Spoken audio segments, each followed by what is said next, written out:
안녕하세요. 이혼에 성공하고 혼자 살고 있는 평범한 싱글맘이에요. 사람 욕심이라는 게 끝이 없다는 말 들어보셨나요? 어릴 때부터 할머니께 그런 말을 종종 듣고는 했어요. 할머니께서는 그런 인간들하고는 아예 상종을 하지 않아야 사는 게 편해진다고 하시더군요. 하지만 살면서 그처럼 욕심 많은 인간을 만나본 적이 없어서 그런지 그 말을 얼마 전까지는 실감하지 못했었죠. 그리고 이혼을 하면서 그런 인간의 바닥까지 본 것 같은 기분이 들었고, 이렇게 사연글을 쓰게 됐네요. 저는 부동산을 가진 아버지의 외동딸로 태어났고, 커서는 아버지의 부동산을 관리하는 일을 시작했어요. 남편은 우연히 만났지만 여러모로 대화가 통해서 결혼을 하게 됐고요. 남편은 연애 시절엔 굉장히 잘해줬지만 결혼하면 남의 편이라는 말이 맞긴 하더군요. 모든 일에 자기 부모님을 최우선으로 두길 바라더라고요. 그 마음을 이해하지 못하는 건 아니에요. 사람 마음이야 다 비슷하잖아요. 아마 저도 마찬가지일 거고요. 그때와 같은 일이 벌어진다면 저 역시 저희 부모님을 최우선으로 두고 싶을 테니까요. 무슨 일이냐고요? 결혼 3년 차에 시부가 암에 걸리셨거든요. 이미 진행되고 있는 상황이었기에 솔직히 상태가 좋은 건 아니었어요. 모두가 침울해하고 있는 그때 시모가 그러더군요. 아가, 내가 너희 시아버지 돌보는 게 너무 힘들구나. 나도 몸이 성한 곳 없는 건 마찬가지고 집에서 내가 기댈 곳도 너뿐이다. 네가 시간 날 때 너희 시아버지 병간호 좀 해주면 안 되겠니? 별거 할 건 없어.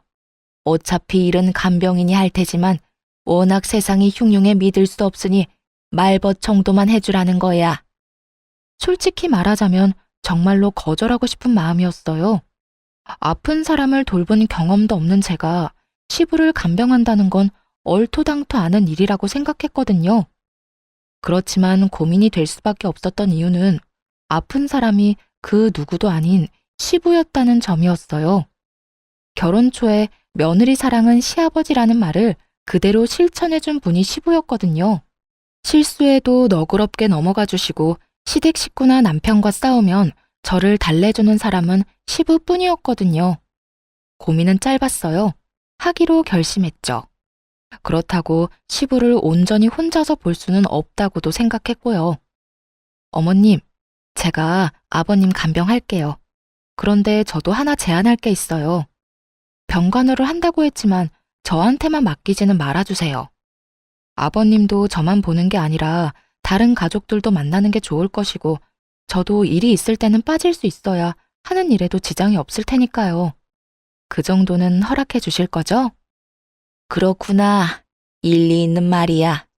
딸들이랑 아들도 돌아가며 아버지 병간호 하기로 하자. 다들 알아들었지? 시모가 그렇게 말해주었기 때문에 괜찮을 거로만 생각했어요. 그런데 아니더군요. 시누이들과 남편은 제게 일을 미루기 바빴거든요. 새언니, 오늘은 야근이 있어서 못 가요. 내일은 회식이 있고요. 저도 좀 힘들어요. 이번에 소개팅 때문에 저도 결혼은 해야 하잖아요. 어리고 철없는 신우들이야 그렇다고 쳐요. 결혼도 안 한 아직 놀기 좋아하는 아이들이었으니까 이해 못할 것도 없었죠. 그런데 문제는 남편 놈도 정말 철없이 구는 것이었어요. 당신도 잘 알잖아, 나 일 많은 거. 이번 주는 도저히 시간이 안 돼. 접대도 하러 가야 하고. 그리고 솔직히 우리 가족 중에 당신이 하는 일 제일 편하잖아. 앉아있기만 해도 돈 들어는 관리인인데 내 생각도 좀 해줘. 가뜩이나 쉬는 날도 별로 없는데 그런 날까지 아버지 수발 들러 가야겠어? 이런 건 당신이 좀 해줘도 되잖아. 100번 양보해서 여기까지도 참을 수 있긴 했어요. 열은 받았지만요. 그러나 이해할 수 없는 시모의 행동은 마치 불난 집에 부채질을 하는 것 같았죠. 예, 나 오늘 모임 있다. 내 간병 차례인 거 알기는 하는데 저번부터 잡혀있던 약속이라 미룰 수가 없네. 그러니까 네가 나 대신 오늘 병간호 좀 하거라. 솔직히 별로 할 것도 없잖니? 그리고 시아버지가 아프면 며느리가 모시는 게 어떻게 보면 당연한 도리 아니니? 그러니까 너도 며느리 도리한다고 생각하고 시아버지 잘 모셔. 너도 우리랑 가족이 되고 싶잖아. 이번이 그 기회라고 생각하면 되지. 그런 말을 하며 제가 시부를 모시는 것을 정당화하려고 하더군요. 그렇게 장장 3년을 시부를 돌봤어요. 그 정도 기간이 제 한계였네요. 아무리 시부가 잘해줬다고 하지만 이제는 항암 치료뿐 아니라 치매 증상까지 나타났거든요. 그렇게 되니 더는 감당할 수 없겠더라고요. 그래서 가족들이 있는 곳에서 말했죠. 아버님, 이제 더는 못 모시겠어요. 저도 요즘 바빠서 시간 내기 힘들어요. 그리고 다들 저한테 맡기고 자기 스케줄 보러 가잖아요. 제가 여태 모신 만큼 당분간은 다른 분들이 아버님 모셔주세요. 당신은 어떻게 그런 소리를 아무렇지도 않게 해? 갑자기 당신이 이러면 우리는... 그리고 아버지가 당신 많이 의지하잖아. 나라고 기분이 좋겠어? 하지만 당신, 아버님이 어떤 상태인지 요즘 제대로 본 건 맞아? 치매 증상까지 있으셔. 아직은 경증이라 멀쩡하신 시간이 많지만 앞으로 얼마나 더 나빠지실지 알 수 없다고. 하긴 당신은 나한테 맡겨놓고 골프 접대하러 다니느라 몰랐겠지. 뭐? 영업하면 그 정도 할 수도 있는 거지. 그걸로 이러는 거야? 당신이야말로 아버지를 위해 이 정도도 못해? 하고 싶으면 가족들이 하면 되잖아. 아버님 가족들. 그 가족들이 아버님 안 돌보고 방치한 게 자그마치 2년이 넘어. 1년은 그나마 왔다 갔다 정도는 했지. 그런데 2년 동안 다들 어땠어? 나한테 떠맡기고 다들 밖으로만 나돌았잖아. 나도 이제 더 이상은 못해. 집에서 아버님 수발 들고 싶으면 당신이랑 아가씨들 그리고 어머님이 알아서 해. 예, 나까지 싸잡아 그렇게 말하면 어쩌니? 나도 너희 외조모가 아파서 병원에 다니고 있어. 그런데 나더러 친정어머니의 남편까지 보는 건 네가 생각해도 너무하다고 생각하지 않니? 시모의 친정어머니가 편찮으시다는 건 맞는 말이었어요. 하지만 매번 가는 것도 아니었고 아마 핑계라는 표현이 더 맞을 거예요. 어떤 정신 나간 인간이 병원 수발들러 가는데 높은 구두에 치마, 향수에 화장까지 풀 세팅하고 가나요? 수발들려면 편한 옷이 최고인데. 새언니, 우리도 마찬가지예요. 저희 직장에서 일도 많고 쉬고 싶은 것도 있고 약속도 많아서 시간을 내고 싶어도 시간이 안 나는걸요? 언니가 좀만 더 아버지 돌봐주시면... 언제까지요? 대체 언제까지 저 혼자 아버님 수발 들어야 하는데요? 애초에 제가 병간호하겠다고 한 조건은 가족들 모두 함께 아버님 돌보는 거였어요. 그런데 지금 어떻죠? 저 혼자만 일주일 내내 보고 있잖아요. 아, 그래서 열받았다고? 상황이 이렇게 됐으니 당신이 어느 정도 희생은 해야 할 거 아니야. 여기 다 바쁜 사람들밖에 없는데. 희생이라고 했나요? 진짜 열받더라고요.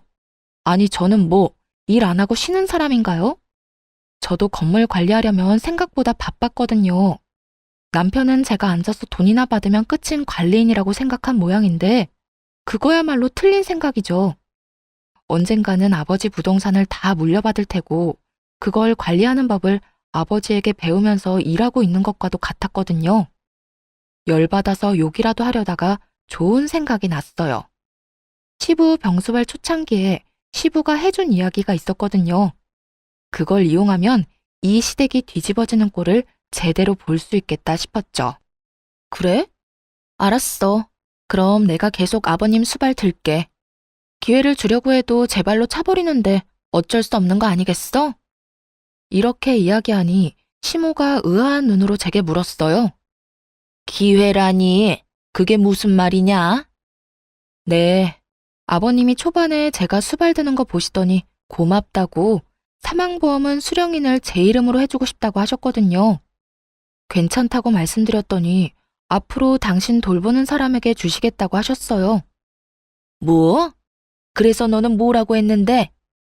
제가 며느리이긴 하지만 피가 섞인 가족도 아니고 배우자도 아니잖아요. 그래서 부담스러워서 받지 않으려고 했는데 이러면 어쩔 수 없죠. 제가 아버님 옆에서 계속 눈도장 찍는 수밖에요. 이 말을 듣더니 시모와 신우들의 눈이 휘둥그레지더군요. 그러고는 순식간에 몸을 숙이며 말하더라고요. 예, 그런 일이 있었으면 미리 말했어야지. 앞으로는 네가 아버지 찾아오지 않아도 된다. 우리가 알아서 할게. 그래, 요즘 우리가 좀 무심하긴 했어.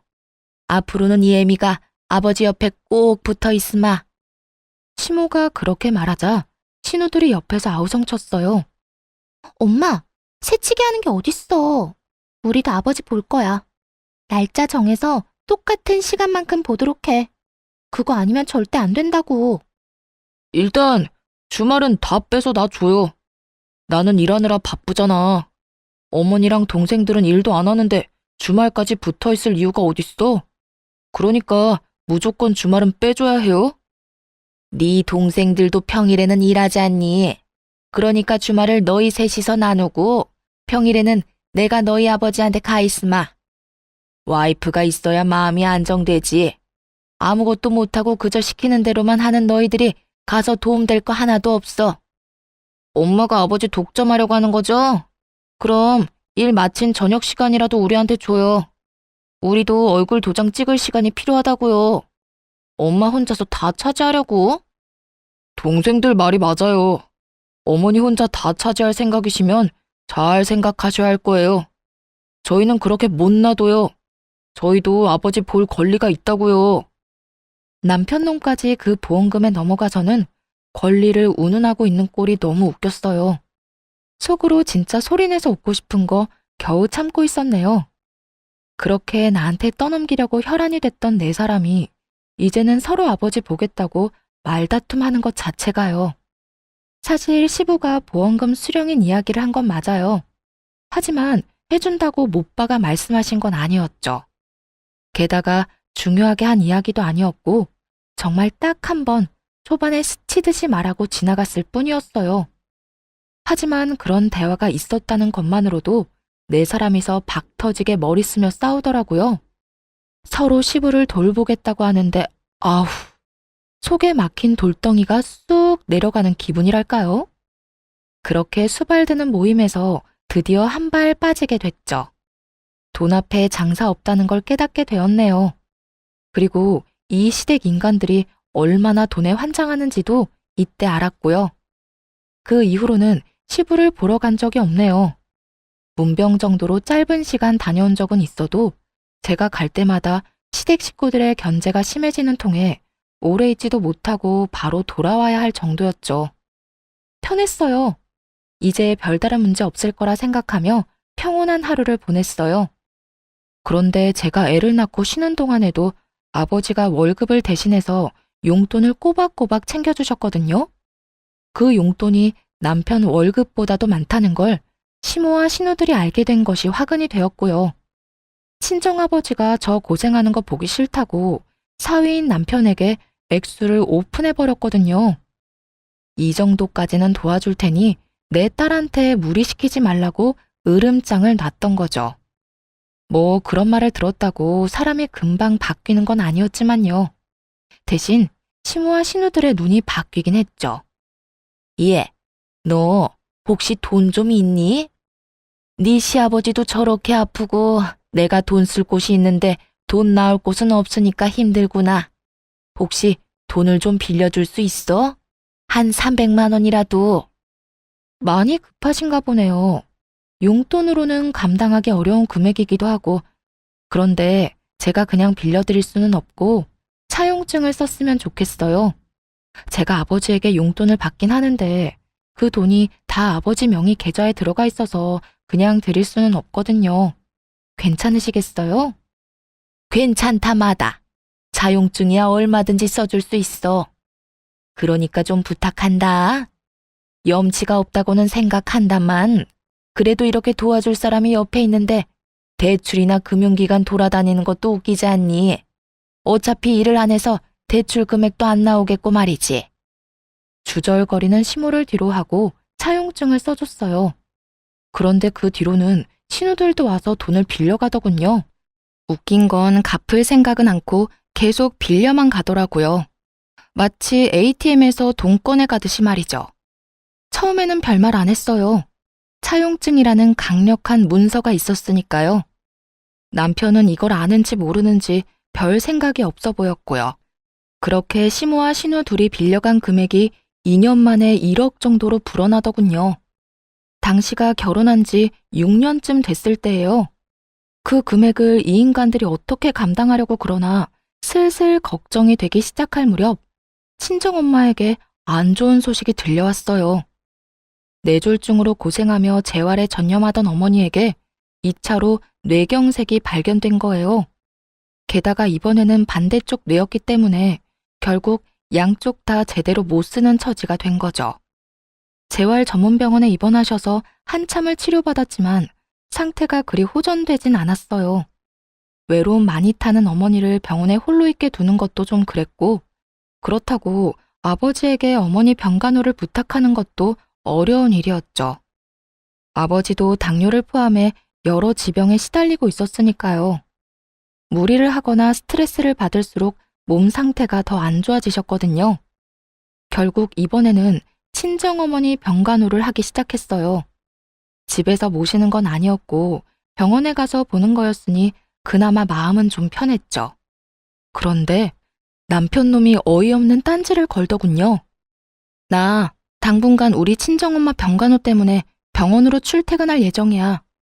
집에 없으면 병원 가 있는 줄 알고 있으면 돼. 장모님 병원에 입원하셨잖아. 근데 너까지 꼭 병간호하러 가야 해? 간병인도 있다며. 간병인이랑 엄마 둘만 두는 거 내가 싫어. 우리 엄마 외로움을 얼마나 많이 타는데. 지금 엄청 심적으로 힘드실 거라 옆에서 위로해드리고 싶어서 그래. 그래서 지금 친정어머니 모시느라 애들이며 나며 다 내팽겨치겠다고? 당신 이렇게 이기적인 사람이었어? 나도 지금 바쁜 사람이야. 진급을 눈앞에 두고 얼마나 중요한 시점인데 네가 이러면 나는, 애들은. 여태 내가 다 케어했잖아. 그러면 당신도 좀 양보라는 걸 해. 언제까지 나한테 다 의존할 건데? 그렇게 싸웠음에도 결론은 나지 않았어요. 아니, 제게는 이미 친정엄마를 병간호해야 한다는 확고한 결론이 있었고 남편 놈에게는 저를 절대 못 보내준다는 확고함이 있었으니 이야기는 평행선만 달리고 있었죠. 그리고 며칠 뒤 시모가 연락이 와서는 헛소리를 짓거리더군요. 아니 너는 어떻게 시집 온 애가 친정에 목을 매니? 너 죽어도 이 집 귀신이야. 네가 여기 시집 왔다는 건 그런 뜻이라고. 그리고 나도 요즘에 네 시아버지 수발 드느라 얼마나 힘든 줄 아니? 어깨도 허리도 빠져나갈 만큼 아파 죽을 것 같아 얘. 아니, 수발 드느라 안 힘든 사람이 어디 있어요. 저도 다 해봐서 알고 있어요. 그걸로 생색내시면 안 되죠. 아니 얘, 너희 어머니는 중병이라며. 그러면 전문가한테 맡겨놓으면 될 일이지 왜 너까지 나서서 이래? 너 친정엄마 수발 들러 갈 거면 내 수발이나 들어. 시어머니가 힘들어 죽겠는데 어딜 간단 말이니? 어머님, 내로남불이 무슨 뜻인지 아시죠? 내가 하면 로맨스, 남이 하면 불륜. 어머님이 뭐라고 하시면서 저한테 아버님 병수발 들라고 하셨는지 기억 안 나세요? 어머님 친정 어머니께서 아프셔서 아버님 못 모신다면서요. 왜요? 어머님은 친정에 그렇게 다니셔도 되고 저는 안 돼요? 왜죠? 왜 우리 엄마는 제가 병간호하면 안 된다는 거죠? 그렇게 말하니 시모도 말문이 턱 막힌 모양이었어요. 하지만 아마 시모는 친정엄마 수발 같은 거 든 적도 없었을 거예요. 대신 놀러나 다녔겠죠. 그렇지만 수발 든다는 이유를 대고는 놀러 다녔으니 반박할 말도 없었을 거고요. 야, 너 우리 엄마한테 이게 뭐 하는 짓이야? 우리 엄마한테 따지는 거야 지금? 와, 너 진짜 웃긴다. 아버지 아파서 다들 아버지 모시느라 힘든데 어떻게 너 혼자 이렇게 태어내? 너는 왜 이렇게 이기적이야? 너도 우리 가족이라고. 우리 결혼한 거잖아. 그러니까 그러면 너도 내 가족이지. 우리 부모님 아파서 저러고 있는데 나한테 병간호도 못 가게 하는 게 남편이야? 그러는 네가 사위냐고. 웃기지도 않아? 보험금 탐나서 거기 붙은 인간들이 이제는 나 아버님 얼굴도 못 보게 하는데 태어나지 않을 건 또 뭔데? 뭐? 너 지금 말 다 했어? 넷이서 알아서 잘 모시고 있잖아. 나한테는 기회 줄 생각도 없으면서. 그리고 아버님 돌볼 정도로 건강한 어머님한테 내 수발이 필요하다고 생각해? 두 손 두 발 못 쓰는 우리 엄마는 왜 내 병간호조차 못 받게 하냐고 왜? 내가 친정엄마한테 간다니 그건 싫으니? 싫다는 게 아니잖아. 굳이 네가 장모님을 모실 필요가 있느냐는 거지. 왜? 아버님 수발에 육아 집안일까지 다 네 거 될까봐 걱정이야? 차라리 그런 이야기를 했으면 가사 도우미라도 붙여두겠다고 했을 텐데. 너 노선 진짜 잘못 잡았어. 나 묶어두려는 모양인데 그거 완전 꽝이라고. 이기적인 인간? 그거 너 이야기 아니야? 한바탕 화를 내고는 시댁에서 혼자 나왔어요. 있어봐야 좋은 소리 들을 것도 없고 열만 받았을 테죠. 그리고 저 인간들은 지금 자기들이 뭘 잘못하고 있는지도 몰랐어요. 제가 성격도 모르고 있었고요. 저는요, 한 번 아니다 싶으면 영원히 아닌 사람이거든요. 인내심이 많은 것은 착해서가 아니라 한 번 결정하면 인연을 확 끝내버리기 때문에 기회를 여러 번 주는 것이라는 걸 저것들이 모르고 있었다는 거죠. 그래서 이참에 끝을 내주기로 했어요. 그 길로 친정엄마가 입원한 병원으로 갔고 외박계를 신청했죠. 이미 급성기는 지나셔서 외출 정도는 가능한 상태였지만 혹시나 모르니 능력 있는 간병인까지 한 명 고용해서 집으로 모셨어요. 그리고 안방에 친정엄마를 모시고 방에 있던 남편 물건은 모조리 작은 방으로 다 던져버렸네요. 저녁에 남편이 집에 오더니 그 상황을 보고 경악을 금치 못하더군요. 그러면서 저를 작은 방으로 끌고 오더니 문을 닫고 한바탕 소리를 질러댔어요. 당신 설마 장모님 여기까지 모셔온 거야? 도대체 무슨 생각인데 왜 이렇게까지 해? 병원 가지 말라고 한 게 그렇게 화날 일이었어? 그래서 나 보란 듯이 이런 짓 한 거야?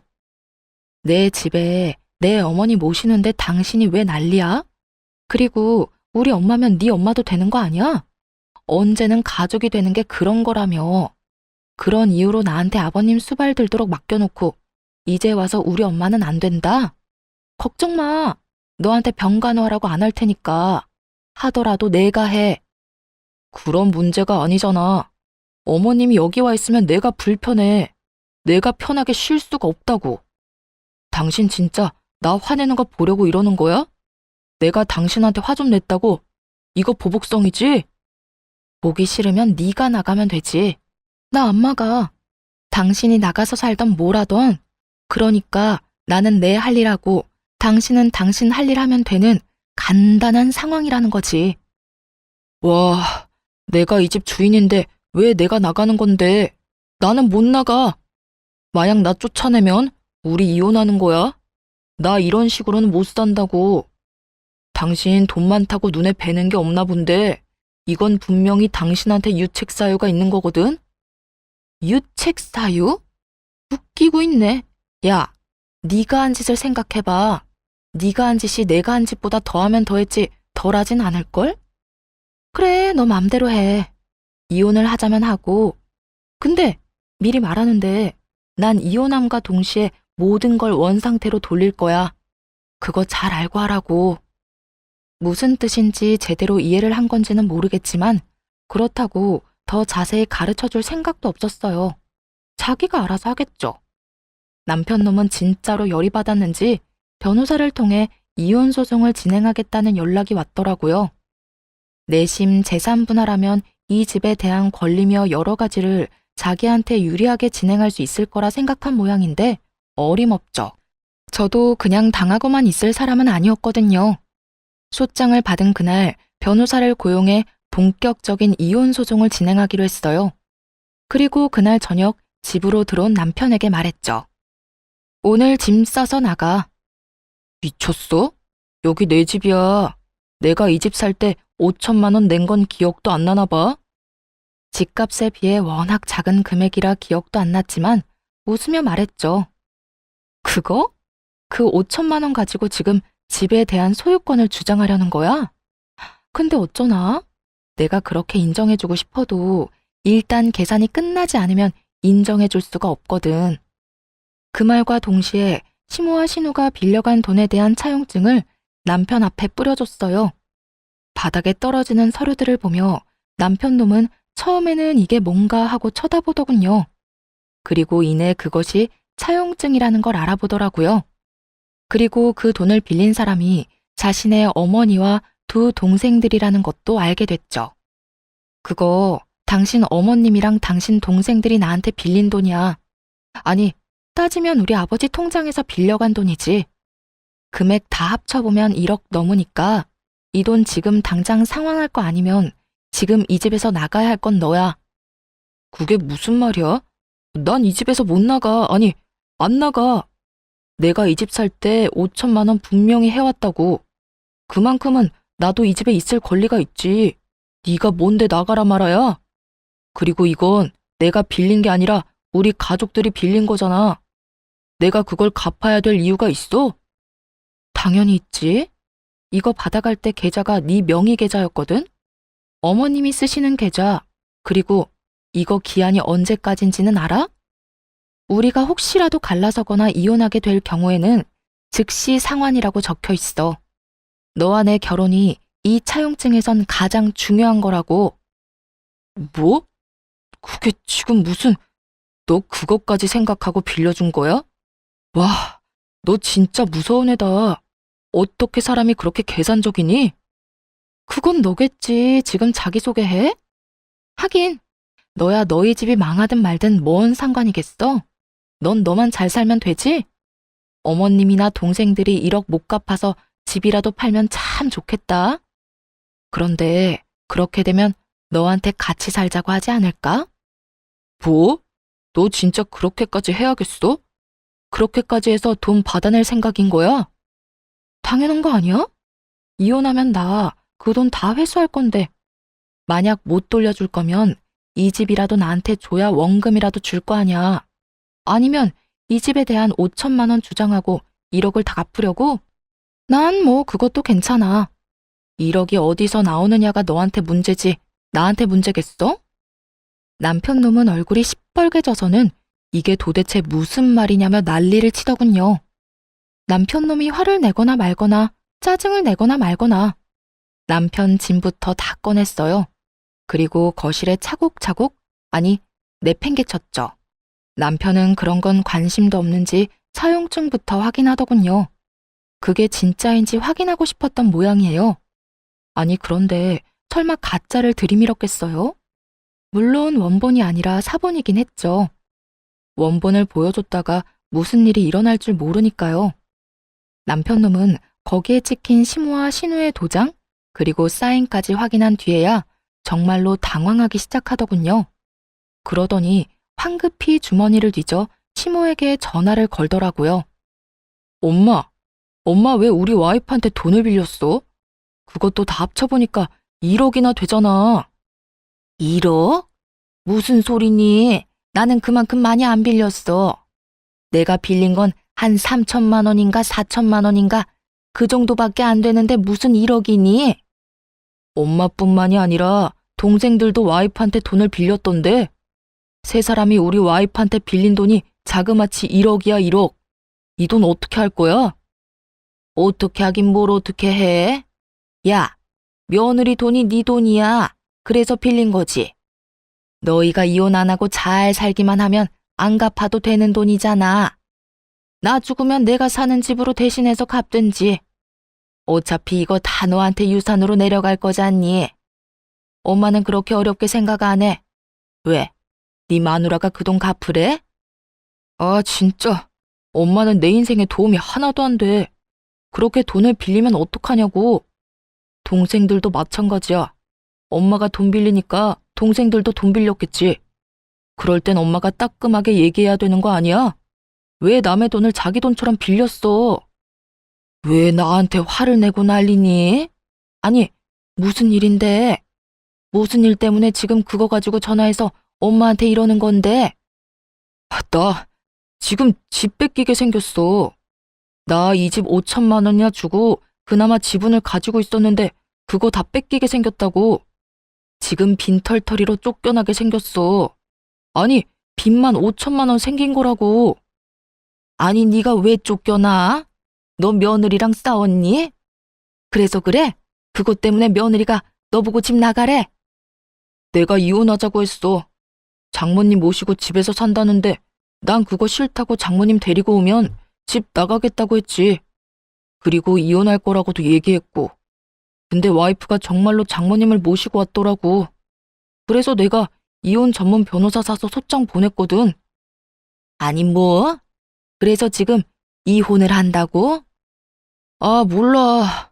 나더러 빈털터리로 이 집에서 나가야 된다고 하면서 사용증을 들이밀잖아. 도대체 엄마랑 동생들은 사고를 얼마나 친 거야? 나 몰래 돈을 왜 이렇게 빌렸냐고. 지금 당장 돈 모아서 1억 갖고 와. 나는 그거 내고 이 집에 대한 소유권 주장해야 되겠어. 재산 분할도 하고 내 돈은 받아야 될 거 아니야. 예, 갑자기 그런 큰 돈이 어디서 생겨? 이 한밤중에. 엄마가 1억이 있었으면 돈을 빌렸겠니? 이혼하지 말고 버텨. 그냥 잘못했다고 무조건 빌어. 그리고 뭐 장모님이랑 좀 같이 살아도 되지. 1억 안 갚는 대신에 그 정도 할 수 있잖아. 엄마, 내가 싫다고. 나 어른들하고 같이 사는 거 힘들어서 못해. 신경 쓸 게 얼마나 많은지 알아? 몰라. 난 모르겠으니까 엄마한테 이야기하지 마. 네 동생들한테 얘기해서 5천만 원이라도 빌릴 수 있는지 알아보든지. 엄마는 돈 나올 구석이 없어서 네 와이프한테 돈 빌린 거야. 그러니까 나한테 이런 식으로 다그치지 마.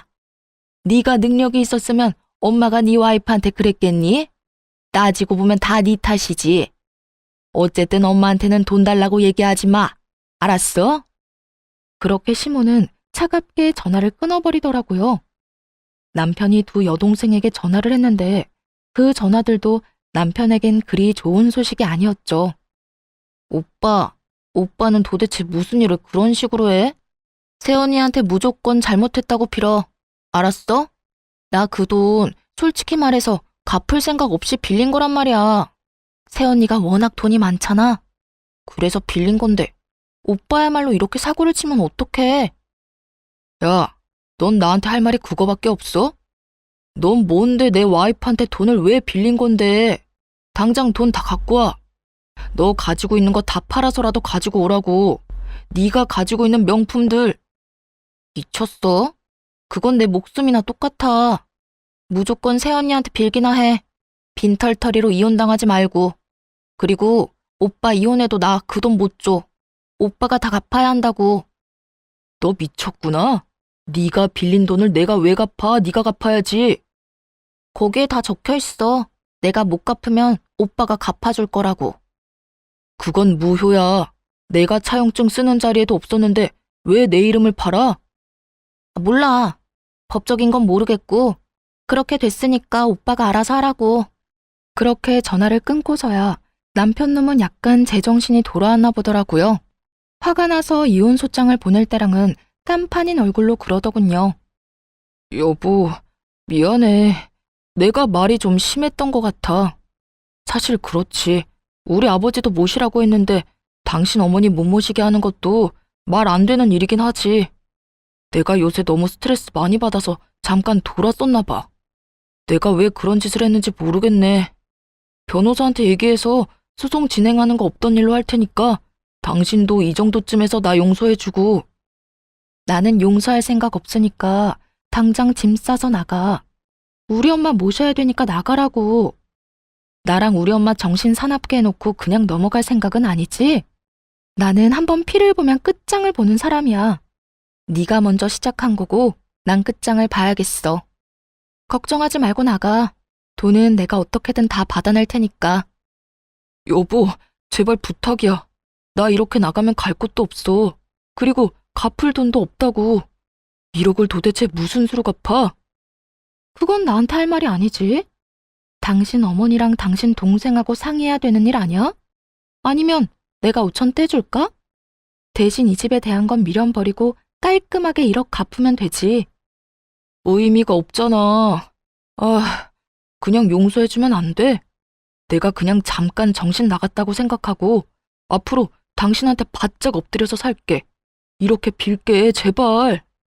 빌 거 없고 그냥 나가기만 하면 돼. 이혼 서류 다시 보냈을 때 확인했고, 우리도 차용증 관련해서는 증거자료 소명할 테니까 그렇게 알아. 그리고 네가 왜 갈 데가 없어? 너 시댁 가면 되잖아. 어머님이랑 아버님이랑 두 동생들 있는 시댁 가서 잘 살면 되지. 아, 아니면 그 집 담보로 대출이라도 당기면 되겠네. 그걸로 1억 갚고 나면 너도 이 집 소유에 대해서 주장할 수 있지 않겠어? 그렇게 말은 했지만 솔직히 그대로 될 거라는 생각은 안 했어요. 시모가 돈이 없다고 절 찾아왔을 때 다른 곳에 연락을 안 해보고 왔을 리가 없잖아요. 분명히 은행이며 대출이며 다 알아보고 왔을 거예요. 시부가 지금 병상에 있으니 시가에 대한 권한을 가지고 있는 건 와이프인 시모였죠. 시부가 참 마음이 착한 사람이거든요. 말년에 그 집에 시모 이름을 넣어 공동 명의로 해줬다고 하더라고요. 그랬으니 분명 자기 지분에 대한 담보대출에 대해서 최소한 물어는 봤을 가능성이 컸죠. 여보, 진짜 이럴 거야? 우리 같이 산 세월이 있는데 한 번 실수한 거 가지고 이러는 건 아니잖아. 한 번 실수? 너 한 번만 실수한 거 아니거든? 나한테 여러 번 실수했어. 그간 내가 참아준 거고. 내가 왜 참아줬는 줄 알아? 난 한 번 아니라고 생각하는 건 끝장을 봐야 속이 시원한 사람이거든. 그래서 끝까지 참아준 거야. 아니 여보, 내가 정말 미안하다니까. 시끄럽고 너랑 나는 여기까지가 끝인 거야. 당장 시댁으로 돌아가. 짐은 내가 알아서 다 챙겨줄게. 그러니까 걱정 말고 나가. 결국 남편 놈은 어깨를 축 늘어뜨리고 시댁으로 돌아갔죠. 돌아가는 내내 아마 자기 머리 쥐어 뜯었을 거예요. 섣부르게 이혼소장 날린 거 후회하면서. 하지만 뭐가 달라지겠어요? 지가 이혼소장 안 날렸어도 제가 날렸을 건데요. 그리고 진짜 대환장 파티는 그 다음날 벌어졌죠. 시모와 신우 남편 놈이 모두 찾아와 이런 법이 어딨냐며 난리를 쳤거든요. 얘, 너 이렇게 사람한테 유예기간도 안 주고 이러는 거 아니다. 이런 일이 있으면 미리 얘기를 하고 우리가 대비를 할 수 있도록 했어야지. 어떻게 이렇게 이혼 통보를 하루아침에 할 수가 있어? 이혼은 남편이 먼저 하자고 한 거예요. 제가 먼저 하자고 한 적 없고 저는 남편이 이혼 변호사 사서 보냈길래 저도 오케이 하고 이혼하기로 결정한 거고요. 제가 통보를 안 한 게 아니라 남편이 어머님한테 얘기를 안 한 거겠죠. 시모는 좌불안석 내내 초조해하는 남편을 째려보더군요. 그러면서 제게 말했어요. 예, 결혼이라는 게 그렇게 쉬운 게 아니고 이혼이라는 것도 그렇게 쉬운 게 아니야. 어렵게 맺어진 인연 어떻게든 보듬고 양보하고 서로 함께 걸어가며 살아야 하는 거지. 이렇게 화난다고 막 이혼하고 그러는 거 아니다. 너도 다시 한번 생각해봐라, 응? 돈 갚을 수단이 없었는지 아니면 제가 생각한 대로 시댁 집조차 담보대출을 이미 받았는지 이제 와서 애걸복걸하는 꼴이 너무 웃기더라고요. 저는 이혼소송 계속 진행할 거고요. 이혼할 때까지 할 거예요. 그리고 돈도 다 받아낼 거예요. 저한테 와서 이러지 마시고 돈이나 어떻게 상환할지 가서 상의해보세요. 차갑다 못해 서리빨이 부는 제 목소리에 결국 아무도 대꾸 못하고 나가버리더군요. 제가 며느리로서 가족이 되려고 노력했을 때는 자기들이 떵떵거리며 저한테 큰 소리 칠 수 있었겠지만 이제 이혼을 눈앞에 두고 있으니 저한테 그 사람들은 그냥 돈 빌려간 사람일 뿐이잖아요. 그 사람들한테는 내가 돈을 빌려준 사람이고요. 그러니 이렇게 저자세로 나오는 것도 당연한 일이었죠.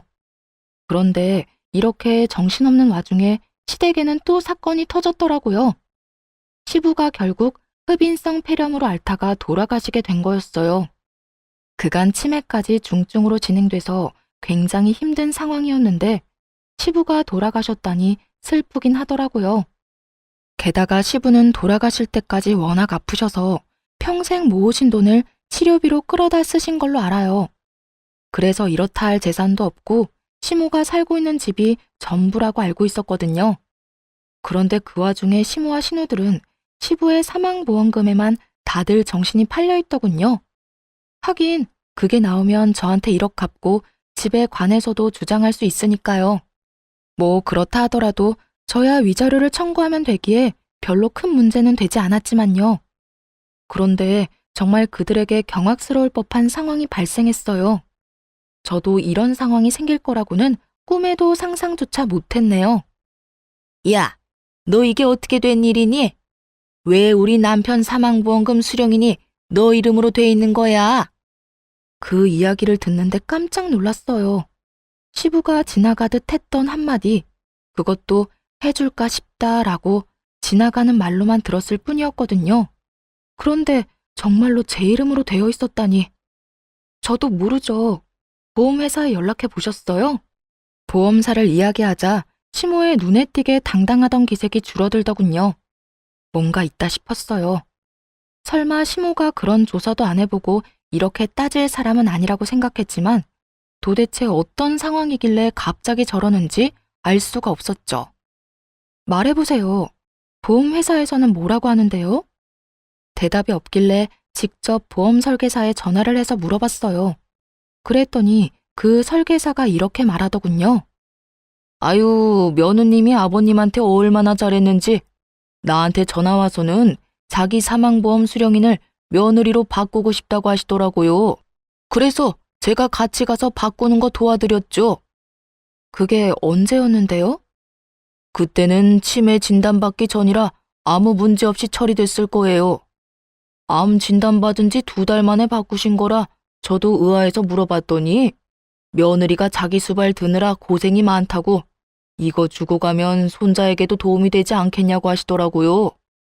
보험 설계사의 이야기를 듣던 시모가 혀를 차며 말하더군요. 그 인간이 뭘 잘못 먹어도 한참 잘못 먹었지. 병간호하고 2달 만에 수령인을 바꿔?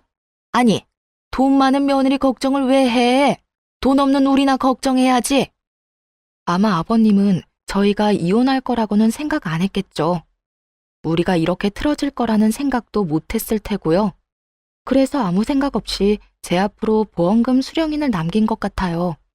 게다가 그건 다른 가족들에게 경고의 메시지이기도 했을 거예요. 너희들이 나를 방치하면 내가 며느리에게 더 잘해준다는 경고. 그런데 문제는 그렇게 해놓고 치매에 걸려버린 거죠. 그래서 보험 수령인에 대한 건 새까맣게 잊고 정신없는 나날을 보내셨던 거고요. 사망보험금은 얼마나 되는데요? 금액은 얼마 안 돼요. 1,000만 원 정도예요. 사망보험금이 1,000만 원밖에 안 된다는 말을 듣고 한숨이 나왔어요. 그 돈으로는 이 사람들 급한 불도 못 끌 거였거든요. 금액을 알고 나니 시모와 신호의 표정이 안 좋아졌어요. 그 1,000만 원을 받아봤자 세 발에 피었으니까요. 시댁집을 팔고 싶어도 지금 네 사람이 다 그 시댁에 살고 있고 담보대출은 이미 받았는데 상속세까지 내야 하니 상황은 더욱 엉망이었을 거예요. 결국 닭 쫓던 개가 지붕 쳐다보는 상황이 되어버렸죠. 내가 이 꼴을 보자고 그 인간 죽을 때까지 똥오줌 받아낸 게 아닌데 왜 고생은 내가 다 하고 돈은 네가 가져가는 거야? 그걸 저한테 물으시면 어떡해요. 아버님한테 여쭤봐야죠. 당신이 우리 아버지 꼬셔서 보험금 수령인 당신 앞으로 해달라고 한 거 아니야? 그 1,000만 원 때문에? 우리 집 돈 많거든? 어이가 없어서. 아니 그리고 어차피 아버님이 이거 주신 것도 금액이 얼마 안 되니까 나한테 남긴 거겠지. 이걸로 애들 학교 보낼 때 보태라고. 난 그렇게 할 생각이니까 다른 할 말 없으면 가보세요. 다 알아보고 왜 여기 와서 난리야? 아, 우리 진짜 완전 망했어. 너 하나 때문에 이게 지금 무슨 꼴이니? 어떻게 책임질 거야? 네가 멋대로 이혼하는 바람에 이렇게 됐잖니. 네가 다 책임지라고. 남자가 돼서 그거 하나 못 참고 이혼을 이야기해? 그러는 엄마는요. 와이프가 장모님 수발 든다는데 왜 말렸는데요? 엄마가 그거 말리는 바람에 와이프가 더 화난 거잖아요. 그것 때문에 집에 장모님 모시고 온 거고. 거기서 왜 그딴 소리를 했는데요? 세 사람이 악에 받쳐 자기들끼리 치고받고 아주 난리가 났더군요. 결국 아무것도 얻지 못하고 떠나는 그들을 보며 그들이 떠난 후 진짜 박장대소했네요. 와, 진짜 아버님께 감사하더라고요. 그 돈은 아버님 손주에게 그대로 물려주려고 생각했죠. 그렇게 이혼까지 판결이 다 나고 완전히 이혼하게 됐어요. 그 뒤에 들린 소문은 뻔하다면 뻔했죠. 전 남편이 돈을 갚긴 했어요. 집에 보탰던 5천만 원으로 1억의 빚을 5천으로 탕감한 뒤 나머지 5천을 여기저기서 겨우 돈 빌려서 갚더라고요. 그런데 빚내서 그렇게 갚은 뒤로는 등골이 빠졌다고 하더라고요. 5천만 원, 어떻게 보면 큰 돈은 아닌데 시모가 빌린 대출도 있잖아요. 그것도 갚아야 되는 거예요. 결국 대출 2개를 엎게 된 전 남편 놈은 이 시댁에서 돈을 버는 유일한 일개미였죠. 그런 전 남편 놈에게 시모와 신우는 일도 안 하면서 돈이나 달라고 짹짹대는 바람에 결국 전 남편 놈은 집에서 나가 자취를 하고 있다고 해요. 욕심. 그 끝없는 욕심 때문에 전 남편 놈은 망했고 지금도 영원히 고통받고 있는 중이었죠. 시모와 신우들도 그 죗값을 치르고 있고요. 예전만큼 풍족하게 살고 있지 못하니까요. 저는요, 가끔 우울한 생각이 들거나 기분이 안 좋을 때는 이때의 일들을 떠올리면서 기분 전환을 하곤 해요. 정말 뒤통수를 제대로 친 기분이라 속이 시원했으니까요. 게다가 재미도 있었고요. 어떠셨나요? 여러분에게도 재미있는 이야기가 됐으면 좋겠네요. 모두들 행복한 시간 보내세요.